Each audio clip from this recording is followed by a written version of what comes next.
Le 20 mars 1965, France Gall, alors âgée de 17 ans, remporte l'Eurovision grâce à son interprétation du titre Poupée de cire, poupée de son pour le Luxembourg. La chanteuse appelle donc Claude François, son compagnon de l'époque, pour l'informer de sa victoire. Mais la réaction de ce dernier l'a plongée dans une grande tristesse. De la vie amoureuse de France Gall, beaucoup connaissent son histoire mémorable avec Michel Berger.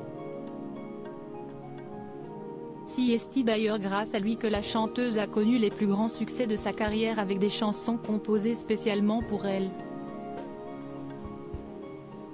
Il jouait du piano debout, Résiste, Des branches, Diego libre dans sa tête, et là elle là, Viens, je t'emmène ou encore évidemment, tous ces titres ont permis à France Gall de laisser son empreinte dans le monde de la musique. Difficile donc d'évoquer la chanteuse sans mentionner Michel Berger. Pourtant, ce dernier n'est pas la seule star que la mère de Raphaël le Hamburger a fréquentée.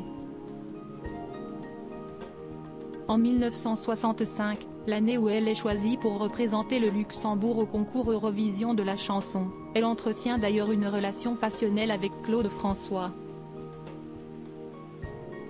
Le soir de l'événement, si est donc logiquement que la chanteuse appelle Clo-Clo pour l'informer de sa victoire suite à son interprétation de Poupée de cire, poupée de son. Malheureusement, la réaction de son bien-aimé de l'époque n'a pas été celle espérée. Claude François largue France Gall avant qu'elle remonte sur scène. Tu as gagné mais tu m'as perdu, voilà ce qu'a déclaré Claude François en apprenant la victoire de France Gall. Un moment tristement marquant pour l'artiste disparu le 7 janvier 2018. J'étais avec un garçon et j'ai demandé qu'on appelle ce garçon quand j'ai gagné. Et ce garçon, avant que je monte sur scène pour aller rechanter ma chanson, il me dit « Je te quitte », avait-elle déclaré dans l'émission C'est votre vie en 2015. Malgré tout, la chanteuse a tout de même dû remonter sur scène pour interpréter une nouvelle fois le titre de la victoire face au public.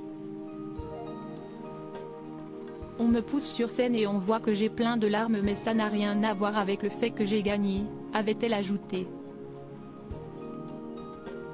Dire qu'à l'époque, tout le monde pensait que c'était des larmes de joie.